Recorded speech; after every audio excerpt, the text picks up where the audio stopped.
It's always funny when people say the quiet part out loud. Here, they might have actually done so. Let's put this up there on the screen. So Tim Scott has a new book out. Why exactly? Nobody knows. It's a third book in the last 3 years, Krystal. You can surmise as to why. However, the book accidentally, according to the publisher, has a line in it where it specifically says that the book lays out his vision for a presidential bid to be launched in 2022. Now, Scott is pleading innocent, saying he had no idea about the line. He has no idea how the line even got into the book. And again, this is Scott's third book. The first was in 2018. The second one was actually in 2020, called Opportunity Knocks: How Hard Work, Community, and Business Can Improve Lives and End Poverty. This one is more of his life story. Now, look, I'll just tell you the truth, or the facts, which is in the past, almost every person who is running for president, Ted Cruz, Marco Rubio, many others, have written books and so-called life stories, so-called memoirs, ahead of launching a presidential bid. He says that's not what's happening here. He has no idea how the text got into the book.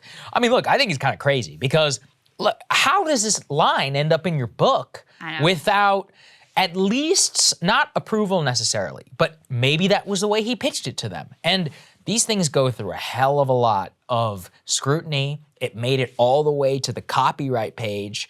I mean, maybe that's the way he pitched it to the publisher privately, and then they put it in so-called accidentally, but now he's claiming otherwise. There's still a lot of explanation as to how exactly this would even happen. Very weird how this happened. Yeah, it was super weird. Like, I really genuinely want to know how you end up with this, because maybe the book was scheduled for a later release and he moved it up for some reason, and so it was supposed to be in if it was going to be the later release when he would be launching this theoretical campaign.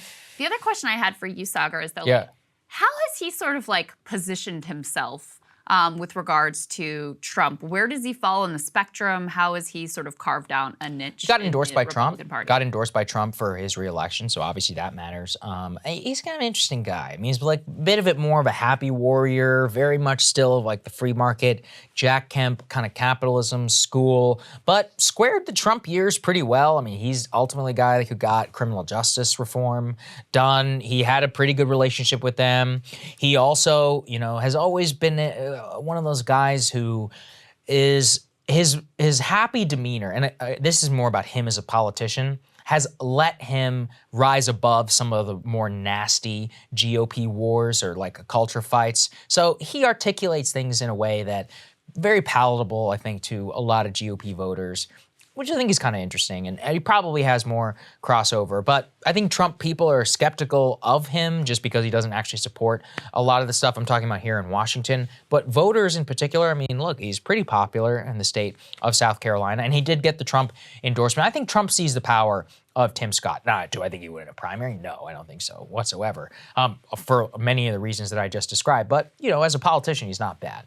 Well, I was just looking, and he apparently, not that long ago, was hinting that he could be Trump's running mate. Yes, that's right. I saw that too. Angling to be the new vice presidential pick. And Lord knows the Republicans are not afraid also of dabbling in their own identity politics. Oh, of course not. Yeah. Like to do that as well. I mean, in terms of him backing any of the fundamental tenets of supposed Trumpism back from 2016, this guy is a very doctrinaire, like, free market, libertarian. That's how he came into politics. Old school, standard issue, conservative type. He definitely doesn't carry any of the original idea of what Trumpism might be, but it also doesn't matter at all anymore at this point. I wonder if he would be willing to debase himself to the extent that would be required, though. I mean, you would have to go all in on, like, all the stop the steal stuff. Like, that's all that Trumpism is at this point. So I don't know if he'd be willing to toe the line as hard as Mike Pence did for as long as he did. I don't think he could do it either. Yeah, but look, I mean, here's what Lyndon Johnson, I think, famously said. He's like, yeah, it's a terrible job, but, it's like a 1 in 6 chance of becoming president. So, Trump's he would be like 80 years old if this were something that had materialized. It's not terrible odds. I'm speaking in grim terms, but, that's just simply the truth. So who knows how it'll work out. Funny nonetheless. Yes, very funny and interesting revelation there. Cable news is ripping us apart, dividing the country, making it impossible to function as a society, and making it impossible to know just what is true and what is false. But the good news is they are failing and they know it.